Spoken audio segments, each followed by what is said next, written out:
Marwadi university మంచి భవిష్యత్తు కోసం తెలుగు విద్యార్థులు ఇష్టపడే యూనివర్సిటీ. కాల్ 9059052378 9059052379. ఇందిరమ్మ ఇళ్లకు సంబంధించి అఫీషియల్ గా ప్రభుత్వమే అనౌన్స్ చేసింది ఇంత శాతం మంది అనర్హులు అని.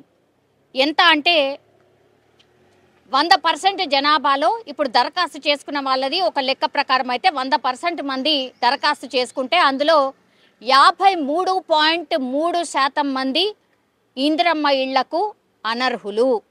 సో కాంగ్రెస్ పార్టీ పెట్టినటువంటి రూల్ ఏంటి, ఎవరు అర్హులు ఎవరు అనర్హులు అన్నప్పుడు కాంగ్రెస్ పార్టీ కొన్ని రూల్స్ అయితే పెట్టింది. ఎవరు దరఖాస్తు చేసుకోవచ్చు, ఎవరు ఎందుకు అనర్హులు అయ్యారు అనేది కూడా తేల్చిన లెక్క దేని ఆధారంగా అంటే యాక్చువల్లీ ఇందిరమ్మ ఇండ్ల కోసం కాంగ్రెస్ పెట్టినటువంటి రూల్స్ ఏంటంటే ఇందిరమ్మ ఇల్లు 60 గజాల లోపే ఉండాలి, బ్యాంక్లో 50,000 కంటే ఎక్కువ క్రాప్ లోన్ ఉంటే వీళ్ళు అనర్హులు, కుటుంబం మొత్తానికి 2.5 ఎకరాల కంటే ఎక్కువ భూమి ఉంటే వీళ్ళు కూడా ఇందిరమ్మ ఇల్లు దరఖాస్తు చేసుకొని ఉంటే వీళ్ళు కూడా అనర్హుల జాబితాలకు వెళ్ళిపోయినరు.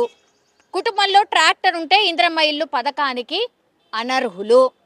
ఇది సోషల్ మీడియాలో పూర్తిగా ప్రచారం జరుగుతున్నటువంటి పరిస్థితి కనిపిస్తోంది. బేసికల్లీ ఈ 4 రూల్స్ అన్నమాట. ఎందుకంటే ఇందిరమ్మ ఇళ్ల కోసం ఎవరైతే దరఖాస్తు చేసుకున్నారో వాళ్ళకి 5 లక్షలు డబ్బుల రూపంలో సర్కార్ ఇవ్వబోతోంది. నిజమైన అర్హులు ఎవరైతే ఉంటారో వాళ్ళకే ఖచ్చితంగా దక్కాల్సిందే. అట్లాగే ఈ మంత్ ఎండింగ్ అంటే ఈ నెల 30 తారీఖు లోపే ఈ అర్హుల జాబితాని ప్రకటించాలి. సో అందులో భాగంగానే ఇప్పుడు అర్హులు ఎవరు అనర్హులు ఎవరు అనేది సర్కార్ తేల్చింది. కాబట్టే అనర్హులు ఎంత పర్సెంట్ అంటే 53.3% మంది అనర్హులు. అంటే మనం లెక్కల ప్రకారం చూస్తే యాక్చువల్లీ ఇందిరమ్మ ఇళ్ల కోసం దరఖాస్తు చేసుకున్నటువంటి ఫామ్స్ ఎంత అంటే 77.18 లక్షల మంది ఇందిరమ్మ ఇల్లు కావాలని దరఖాస్తు చేసుకున్నారు. వీరిలో 41.15 అంటే 53% మంది అనర్హులు, 41.15 లక్షల మంది అనర్హులుగా తేల్చింది. అంటే సగంకి సగం అర్హులైనరు, సగంకి సగం అనర్హులైనరు. అనర్హులు ఎట్లా అయినరు అంటే నేను ఇంతకుముందు చెప్పినట్టుగా ఇందిరమ్మ ఇల్లు 60 గజాల్లోపే ఉండాలి, బ్యాంకులో 50,000 కంటే ఎక్కువ క్రాప్ లోన్ ఉంటే అనర్హులు, కుటుంబం మొత్తానికి 2.5 ఎకరాల కంటే ఎక్కువ భూమి ఉంటే అనర్హులు, కుటుంబంలో ట్రాక్టర్ ఉంటే ఇందిరమ్మ ఇల్లు పథకానికి అనర్హులు. నిజంగా చెప్పాలంటే కూడా ప్రభుత్వం ఇవే బేసిక్ లైన్స్ తీసుకుంది. ఎందుకంటే ఒకవేళ నిజంగా ఇవన్నీ ఉంటే ఇందిరమ్మ ఇల్లు మీకేం అవసరం, మీకే స్తోమత ఉంటుంది కదా, మీరే కట్టుకోవచ్చు కదా.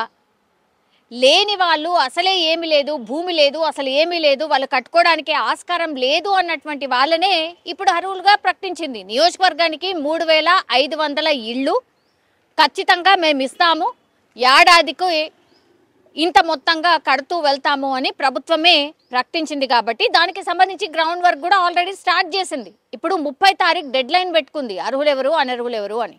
ఇప్పుడు మీరు వెళ్ళి సైట్లోకి వెళ్ళి చెక్ చేసుకోవచ్చు ఎవరు అర్హులు ఎవరు అనర్హులు అని. సో ప్రభుత్వమే క్లియర్ కట్గా మేము ఇంతమందిని అనర్హులుగా ప్రకటించినాం, మీకు దరఖాస్తు ఇంతమంది చేసుకున్నారు, ఇంతమంది అనర్హులైనరు అని. కాబట్టి ఒక్కసారి మీరు వెళ్ళి చెక్ చేసుకుంటే అర్హుల జాబితాలో మీ పేరుందా, ఇందిరమ్మ ఇల్లు మీకు అలాట్ అయిందా లేదా మీరే వెళ్ళి తెలుసుకోవచ్చు. ఎందుకంటే ఈ ఇళ్లకు సంబంధించి కూడా L1, L2, L3 ఇట్లా 3 జాబితాలు 3 సెక్షన్స్ లాగా డివైడ్ చేస్తూ ఇందిరమ్మ ఇళ్లను కేటాయిస్తోంది. ఇప్పుడు ప్రస్తుతం అయితే భూమి ఉండి ఇల్లు కట్టుకోవడానికి వీళ్ళు డబ్బులు ఇస్తున్నారు. ఫస్ట్ జాబితా అంటే L1 జాబితా అదే అనమాట. L2 జాబితా ఎవరు అని అంటే భూమి లేదు, అట్లాగే ఇల్లు కట్టుకోవడానికి డబ్బులు లేవు. సో భూమి ఇస్తూ ఆ తర్వాత ఇల్లు కూడా కట్టిస్తాము అనేది ఇప్పుడు నెక్స్ట్ టేకప్ చేసే పథకం అనుకోవచ్చు, ఆర్ ఇందులో నెక్స్ట్ స్టెప్ అనుకోవచ్చు. ఇప్పటికైతే భూమి ఉంది, ఇల్లు కట్టుకోవాలి, వాళ్ళు ఇప్పుడు L1 జాబితాలో ఉంటారు కాబట్టి అది ఇప్పుడు ముందు ప్రభుత్వం టేకప్ చేసింది. సో అందులో భాగంగానే ఇగో వీళ్ళు అనర్హులు వీళ్ళు అర్హులు అని ప్రభుత్వం అనౌన్స్ చేసిన పరిస్థితి. సో మీరు వెళ్ళి గవర్నమెంట్ వెబ్సైట్లో కూడా హౌసింగ్ బోర్డ్కి సంబంధించిన గవర్నమెంట్ ఇందిరమ్మ ఇళ్లకు సంబంధించిన ఈ వెబ్సైట్ ఏదైతే ఉందో దాంట్లో వెళ్ళి మీరు మీ మీ పేరుందా లేదా, ఆ జాబితాలో మీ పేరుందా లేదా, అప్లికేషన్లో మీరు ఏదైతే ఇన్ఫర్మేషన్ ఉందో అదంతా కూడా క్రాస్ చెక్ గ్రౌండ్ లెవెల్లో చేసుకున్న తర్వాతనే ఆ అర్హుల లిస్ట్ని ప్రిపేర్ చేసిండ్రు. కాబట్టి మీరు ఒకవేళ ఈ లిస్ట్లో పేరు మీది లేకపోతే గనక ఎందుకు లేదు ఏంటి అనేది కూడా మీరు వెళ్ళి డైరెక్ట్గా అడిగే ఆస్కారం కూడా ఉంది. ఇది కంటిన్యూషన్ ప్రాసెస్ అని గవర్నమెంట్ చెప్తున్న పరిస్థితి అయితే కనిపిస్తోంది. ఇప్పుడు ఇందిరమ్మ ఇళ్లకు సంబంధించి అర్హుల లిస్ట్ వచ్చింది. మీరు కూడా వెళ్ళి ఆ లిస్ట్లో మీ పేరుందా లేదా అనేది తెలుసుకోవచ్చు.